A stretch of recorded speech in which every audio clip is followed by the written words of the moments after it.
Hello दोस्तों, स्वागत करते हैं आपका एक बार फिर से अपने यूट्यूब चैनल आरके क्लासेज में। दोस्तों, यूपी बोर्ड क्लास 10th के मैथमेटिक्स का वृत्तों से संबंधित क्षेत्रफल का मैं यहां पे क्वेश्चन लेके आया हूं। दोस्तों, ये बहुत ही मोस्ट है। ये दोस्तों आपके पास 4 नंबर के क्वेश्चन पूछे जाते हैं, छोटे क्वेश्चन नहीं होते हैं। लेकिन दोस्तों यहाँ से आपका जो बेस मजबूत होगा, उससे आप जो आपके बहुविकल्पी टाइप के प्रश्न होंगे वो भी दोस्तों आप आसानी से यहाँ से बन जाएंगे। साथ ही साथ जो आपके लॉन्ग मतलब कि जो शॉर्ट क्वेश्चन होते हैं, जो आपके 2 नंबर के होते हैं, वो भी आप आसानी से इससे बना लेंगे। ठीक है, तो जो आपके बहुविकल्पी होते हैं, जो आपके शॉर्ट होते हैं, जो आपके लॉन्ग होते हैं, सभी टाइप के प्रश्न हम एक क्वेश्चन की मदद से आसानी से सीख लेंगे। और ऐसे जो भी प्रश्न होंगे दोस्तों, आपके एग्जाम में सभी के सभी नंबर दिलाने वाले ही प्रश्न आएंगे। ठीक है, लेकिन दोस्तों आप बहुत ही आसान तरीके से लगा पाएंगे अगर आप ये क्लास, ये वीडियो सही से देख लेते हैं लास्ट तक बिना वीडियो को स्किप किए तो। क्योंकि यहाँ पे पॉइंट टू पॉइंट हर बातें आपके काम की बताई जाएंगी। कोई भी बात यहाँ पे अनर्गल या किसी भी तरीके की बात नहीं की जाएगी। ठीक है, तो आइए देखते हैं यहाँ क्लास में कि क्या दिया गया है। क्वेश्चन आपका दिया गया है, दी गई आकृति में छायांकित भाग का क्षेत्रफल ज्ञात कीजिए। यदि BC equal BD equal 8 semi हो, AC equal AD equal 15 semi हो तथा O वृत्त का केंद्र है, जहां पे पाई की आवश्यकता हो वहां पे पाई का मान 3.14 लेके चलने के लिए आपसे कहा गया है। ठीक है, तो सबसे पहले दोस्तों हम यहां पे देखते हैं कि क्या चीज आपका यहां पे दिया गया है। ठीक है, तो देखिए BC इक्वल BD, दोस्तों यहां पे देखेंगे BC BD ये दोनों लंबाइयां दोस्तों आपकी दी गई हैं। कितना? 8 सेमी दी गई हैं। ठीक है, यानी कि जितना BC है उतना ही आपके पास यहां पे BD दिया गया है। आगे आपसे कहा गया है कि AC इक्वल AD है, AC जितना है उतना ही AD है। ठीक है, ये लंबाई कितना है? 15 सेमी है। तो हम यहाँ पे 15 सेमी इसको दोनों को नोट कर लेते हैं। अब दोस्तों देखिए, छायांकित भाग का कहा गया है, दी गई आकृति में छायांकित भाग का क्षेत्रफल ज्ञात कीजिए। छायांकित भाग आपके पास यहाँ पे दिखाई दे रहा है कि ये जो आपके दोनों त्रिभुज बनाए गए हैं, इन त्रिभुज के बाद ये वाला भाग, ये वाला भाग, ये भाग, ये टोटली क्या है? छायांकित भाग ही तो है। ठीक है, तो इन्हीं का यानी कि त्रिभुज बनाने के बाद जितनी आकृति आपकी बचती है जो छायांकित है, उसी का हमें क्षेत्रफल यहां पे निकालना है। तब दोस्तों ऐसे में ध्यान दीजिएगा, इसको हम सबसे आसान तरीके से यहां पे नियम लगाते हैं कि किससे इसको हम सॉल्व कर सकते हैं। आपके पास दोस्तों यहां पे क्या है? वृत्त दिया हुआ है। ठीक है, तो ये वृत्त का क्षेत्रफल देखिए, छायांकित भाग का हमको क्षेत्रफल निकालना है। तो एक छोटा से फार्मूला आप अपना लीजिए। छायांकित भाग का क्षेत्रफल इज इक्वल क्या लगाएंगे हम यहाँ पे? वृत्त का क्षेत्रफल लगाएंगे दोस्तों। वृत्त का क्षेत्रफल लगाएंगे माइनस, यहां पे देखिए 2 त्रिभुज आपके बने हुए हैं। एक त्रिभुज ACB बना हुआ है, एक त्रिभुज ADB बना हुआ है। ठीक है, दोनों में दोस्तों यहां पे क्या है? जितना BC है उतना ही आपका BD है, जितना आपका AC है उतना ही आपका AD है। दोनों की लंबाइयां बिल्कुल परफेक्ट हैं, मतलब समान हैं। ठीक है, तो इसका मतलब क्या हुआ? वृत्त के क्षेत्रफल में से हमको दोनों त्रिभुज के क्षेत्रफल को घटा देना होगा। तो हम यहां पे लिख सकते हैं 2 गुणे त्रिभुज का क्षेत्रफल। हमने यहाँ पे क्या काम किया? केवल यहाँ पे एक त्रिभुज का क्षेत्रफल निकाला, उसमें 2 से मल्टीप्लाई कर दिया, तो दोनों त्रिभुजों का क्षेत्रफल पता हो जाएगा, जिसको हमको क्या काम करना है? वृत्त के क्षेत्रफल में से घटा देना है। ठीक है, तो इस हिसाब से आप देखेंगे तो कुछ और भी आपका बेस यहाँ से कॉन्सेप्ट मतलब क्लियर होना चाहिए। क्या चीज़ आपका अब यहाँ पे पड़ेगा? देखिए, हमको वृत्त का क्षेत्रफल निकालना है, तो वृत्त का क्षेत्रफल का सूत्र क्या होता है? πr² होता है इंटू 2 गुणे त्रिभुज ABC का क्षेत्रफल। त्रिभुज जो भी त्रिभुज आपके यहाँ पे बने हैं, जैसे कि ACB है, ADB है, इन दोनों का क्षेत्रफल हमको निकालना है दोस्तों। तो हम किसी एक का क्षेत्रफल यहाँ से निकाल सकते हैं, मतलब 2 गुणे त्रिभुज ACB ए सी बी का क्षेत्रफल निकाल दिए। जितना ये वाला त्रिभुज है उतना ही बड़ा आपका त्रिभुज ये वाला भी है, उसी माप का, उसी लंबाई का। तो 2 गुणे त्रिभुज ए सी बी का क्षेत्रफल लगा दिए तो दोनों का क्षेत्रफल आपका बैकअप हो गया।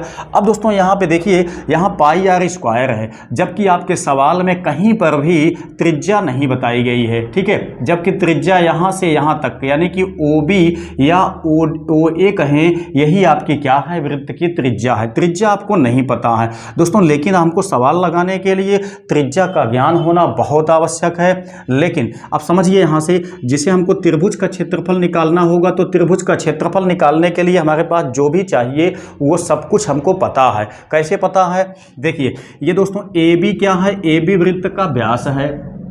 उसके बाद AC यहाँ देखिए परिधि पे आया हुआ है, BC भी आपका परिधि पे आया हुआ है। तो दोस्तों क्या होता है कि कोई वृत्त का व्यास परिधि पे जितने का कोण बनाता है वो क्या होता है दोस्तों, वो 90 अंश का ही कोण हमेशा बनता है। मतलब वृत्त का व्यास जो है वो जब भी परिधि पे कोण बनाएगा वो 90 अंश का ही कोण बनाएगा। तो ये वाला कोण आपका 90 अंश है, जिसमें से दोस्तों ये क्या है, लंब, ये क्या है, आधार है। मतलब यही दोनों भुजाएं आपकी लंब तथा आधार नाम की भुजाएं होंगी। ये आपका जो AB होगा, AB इस त्रिभुज का हमेशा कर्ण होगा, ठीक है। तो यहाँ पे देखिए सबसे पहले हमको क्या चाहिए, हमको AB चाहिए। AB जब हमको ज्ञात हो जाएगा तो हम एक आधा कर देंगे तो हमें इसकी त्रिज्या पता चल जाएगी। तो देखिएगा हम क्या लगाते हैं, सबसे पहले AB का स्क्वायर इक्वल लगाते हैं AC का स्क्वायर प्लस BC का स्क्वायर, जो कि पाइथागोरस की प्रमेय है।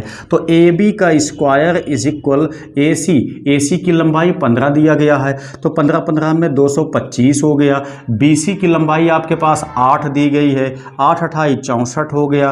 अब दोस्तों जब इन दोनों को हम जोड़ेंगे तो आएगा आपके पास 289। जब 289 का वर्गमूल निकाला जाएगा तो कितना आ जाएगा, ये आपका आ जाएगा 17 सेमी, ठीक है।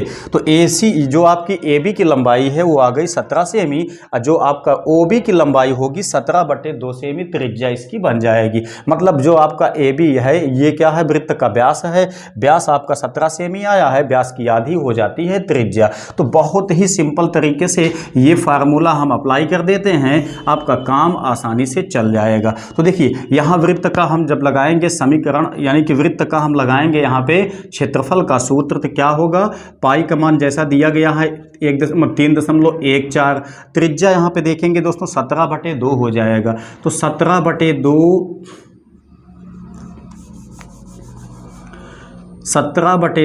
गुणे 17/2 माइनस में देखेंगे 2 गुणे त्रिभुज ABC ACB का क्षेत्रफल, ठीक है, ACB का क्षेत्रफल। तो ये होता है 1/2 गुणे आधार गुणे लंब। आप आधार AC को मान लीजिए, लंब आप BC को मान लीजिए, कोई दिक्कत नहीं है। तो ये हो गया 15 गुणे, यहाँ इसका मान कितना है, 8 है। तो अब इस तरीके से ये सॉल्व किया जा सकता है। तो देखिए अगर इसको हम थोड़ा से आसान करना चाहेंगे तो कैसे आसान होगा, देखिएगा इसी को काट देना है हमको। बस काटने के लिए दोस्तों हम देखते हैं 2 × 2, इसको हम काटेंगे तो ये आपका बनेगा 2 × 2 और 2 पंचे 10, 2 दूनी 4, यानी कि इसका 2 से काटने के बाद 1.52 आ गया, गुणे यहाँ पे देखिए 17 गुणे ये हो गया आपका 17, ठीक है। बटे में देखिए यहाँ पे 2 आया हुआ है, माइनस यहाँ पे दोस्तों देखते हैं तो क्या हो जाता है, 15 दूनी 30, 8 त्रिक 24, ये आपका मल्टीप्लाई कितना हो जाएगा, 240 हो जाएगा।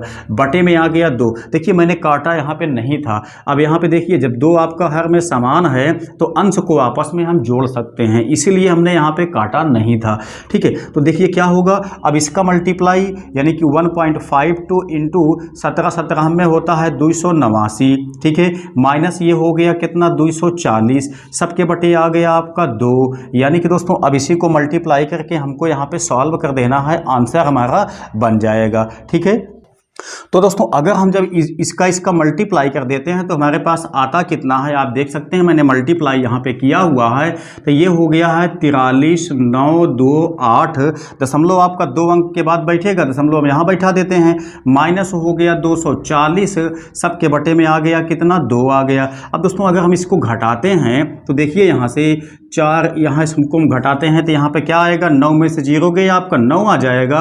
और यहाँ आपका 13 है, 13 में से 4 गए तो भी आपका 9 आएगा। यहाँ बचा है 3 में से 2 गए 1 आ जाएगा।